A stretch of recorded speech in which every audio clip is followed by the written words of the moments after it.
नमस्कार, Navbharat times online पर आप सभी का स्वागत है। आपके साथ मैं हूं विनीत त्रिपाठी। अब रेस्क्यू ऑपरेशन की जो उम्मीद है और जो वक्त है वो लगातार आगे बढ़ता चला जा रहा है। अब वहां पर येलो अलर्ट का हो गया है, यानी कि मौसम भी एक सबसे बड़ा चैलेंज उन 41 मजदूरों की जिंदगी को बचाने के आड़े आ रहा है। यहां पर कहा जा रहा है कि अगर कल या परसों में वहां पर भयंकर बर्फबारी और बारिश की भी संभावना है, लेकिन इन सबके बीच में अब क्या है, ये रेस्क्यू साइट की ड्रोन मैपिंग कराई जा रही है। दरअसल मैं आपको बताऊं कि रेस्क्यू की 16वां दिन है और इसकी जरूरत अब क्यों पड़ी है, इस बारे में मैं आपको यहां पर समझाने जा रहा हूं, क्योंकि ये रेस्क्यू ऑपरेशन के बीच में ड्रोन मैपिंग ये एक अहम कड़ी यहां पर साबित हो जाएगी। उत्तरकाशी में अब टेक्नोलॉजी के साथ साथ देशी तकनीकी पर भी काम शुरू हो चुका है। अमेरिका की ऑगर मशीन का मलबा बाहर निकल आया है और वर्टिकल ड्रिलिंग पर काम जारी है।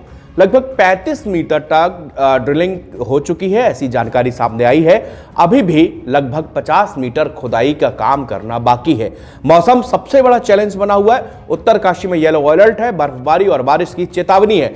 बारिश अगर हुई तो रेस्क्यू का समय और खतरा दोनों बढ़ सकता है। बारिश के कारण पहाड़ में और भी धंसाव हो जाने की संभावना है। रेस्क्यू वाली जगह इसी वजह से ड्रोन मैपिंग कराई जा रही है। ये जो ड्रोन मैपिंग है वो किसी भी जगह की 3D मैपिंग का सबसे कारगर उपाय है। इसलिए ड्रोन से की गई 3D मैपिंग बेहद मददगार बहुत साबित होती है। सुरंग के अंदर बिल्कुल मौजूदा जगहों की, जो कि सुरंग के अंदर जाके और वहां की लंबाई, चौड़ाई, गहराई, अन्य स्ट्रक्चर की सटीक डिजिटल कॉपी ये डिजिटल मैपिंग के जरिए उपलब्ध होती है, जो कि सुरंग में मजदूरों तक पहुंचने के लिए अचूक रणनीति बनाने में सबसे मददगार साबित होने वाली है। इसको आज ही इंप्लीमेंट किया गया है। आखिर ये होता कैसे, ये सवाल आपके जहन में आ रही होगी कि ड्रोन मैपिंग उस जगह की कैसे की जाएगी। तो मैं आपको बताऊं, डिजिटल मैपिंग के लिए हाई रेजोल्यूशन कैमरे से लैस ड्रोन संबंधित जगह की एरियल तस्वीर लेकर लेजर के जरिए लंबाई, चौड़ाई, गहराई की मैपिंग कर एक 3D मैप जारी करता है। वो क्या करता है, फोटोग्राफिक नामक एक प्रक्रिया के माध्यम से इन कई तस्वीरों को 3D मैप में कन्वर्ट कर देता है, जिसे अगर हम साइंस की भाषा में करें तो इसको ऑर्थोमोजा आप कह सकते हैं। यह 3D मैपिंग जो है उस सुरंग की वास्तविक स्थिति से बिल्कुल मिलती जुलती है, जो राहत और बचाव अभियान में सहायक होगी।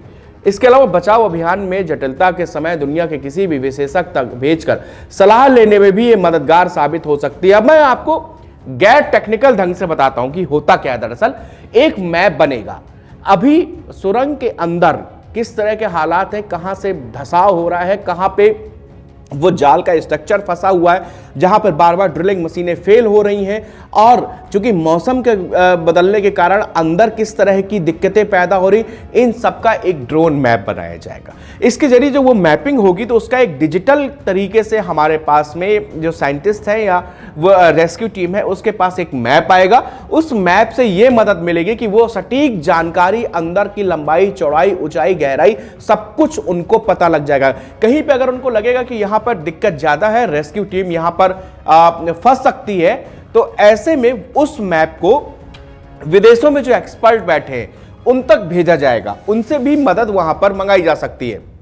अब आपको बताएं, जितने सारे प्लान अब तक बन रहे हैं वो सब फेल क्यों हो रहे हैं। दरअसल आप एक एग्जाम्पल मैं आपको देके इस बात को समझिए कि एक छोटा सा कोई कमरा हो जिसमें से कि आधी जगह पर आप एक दीवार खड़ी कर दे और वो जो दूसरी तरफ का हिस्सा है जहां पर कुछ मजदूर फंसे हों, अब आपको उन तक पहुंचना है तो जरूरी है वो दीवार भेदेगी, लेकिन उस दीवार के बीच में एक मलबे का बहुत बड़ा टुकड़ा फंसा हुआ है।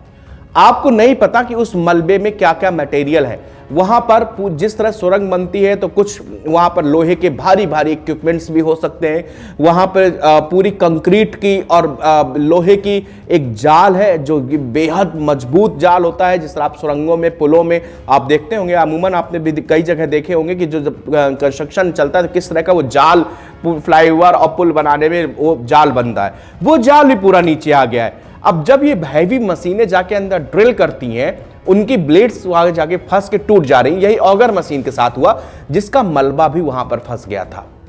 यह बहुत बड़ी चुनौती थी जिससे आज पार पा लिया गया है। ऑगर मशीन का जो टुकड़ा था उसको निकाल के बाहर अब जो है वर्टिकल तरीके से ड्रिलिंग का काम वहां पर शुरू हो चुका है।